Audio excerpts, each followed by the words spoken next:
I am nothing without my religion, without my faith, or my wisdom. You might see me talking, but is it even worth me living if I ain't got fear or faith or religion? Since the end of the beginning, and my soul's been taken. All this time I thought I was winning. Now I'm going through registration. Will my name be called by the one who rose, or by the one who falls face down and balls? Love. You know, it's quite hippie, you know. I mean, you know, Muslims, I don't know, sometimes we walk around, we always look so sad, we look so angry. We should be full of love, man. We should be overflowing with love. Lots of hugs and lots of love. Where's the love? Really, ask yourself, where is the love? Don't look at me like that, bro. So this is a beautiful thing. You know, the Muslim is the brother of the Muslim. إِنَّمَا الْمُؤْمِنُونَ إِخْوَةٌ, Allah says in the Quran. And verily, definitely, the Muslims are brothers. You know, we are brothers. So we have to live this reality. We have to make this real. We have to make this real, brothers. Sisters, we have to make this real. We have to care about each other. We have to have concern about each other. And it takes effort, right? It takes effort. If you're not like that, I tell you what, pretend to be like that. Act it. This is what they say. This is what they say. You know what? If you don't feel it, act it. Even let's take the example of crying. Of crying. It's a practice of our Salaf, of the early generations of Muslims. When they used to pray, they used to cry. When they used to stand in front of Allah, they used to cry. They used to cry a lot. Cry from the fear of hellfire. Cry from wanting paradise. Crying because they want to see Allah subhanahu wa ta'ala. They used to cry. How many of us cry? The Prophet sallallahu alaihi wasallam said, you know, he mentioned the face where the tears have fallen, the hellfire will not touch the face where the tears have fallen from the fear of Allah. And you know what? If you don't cry, make yourself cry. Yes, go.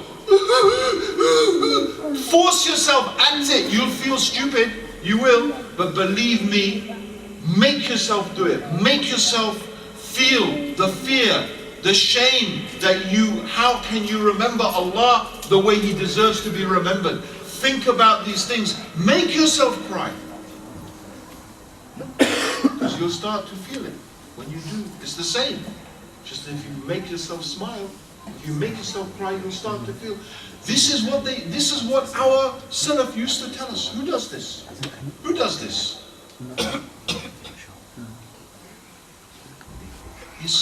You know, it's not from Islam not to feel emotions. Yeah, you should feel emotions.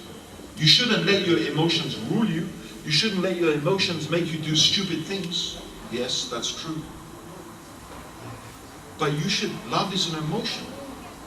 And we need to feel this love for our brothers. If you don't feel this love, then you need to think about how can I make myself, how can I change myself? How can I, create that situation where I really feel love for my brothers? And love, love is not the sort of thing, right? That when someone does one thing to upset you, that's it. We're enemies forever now. That's it. I'm not even going to say salams to you. Why? Because, you did one thing to upset me. This is, we Muslims are like that. It's ridiculous. We get upset about nothing. I mean, really it is ridiculous, the small things we get upset about. How many people are ready to say sorry even when they're wrong? This is something I taught myself when I first became Muslim.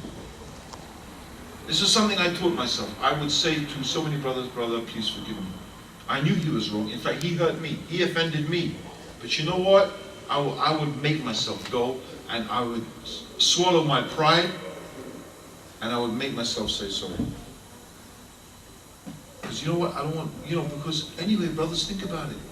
If you have a problem with your Muslim brother, and you sisters, you have a problem with your Muslim sister, if you don't sort it out on this life, on the day of judgment, when we go across that bridge, the Sirat, which stretches over the hellfire, which is thinner than a hair and sharper than a sword, you will have to stand on that bridge, and you will have to wait until that Muslim brother or sister who you have a problem with, you will have to sort it out on that bridge. You will not be able to cross that bridge and go to the other side where is Jannah until you have resolved that problem.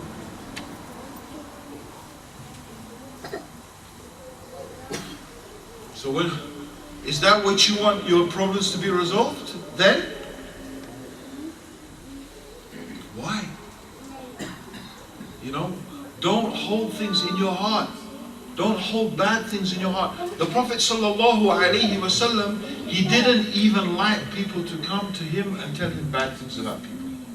He said, I like to meet people with an open heart. I don't like when I see a person's face, I'm thinking, oh yeah, you know what?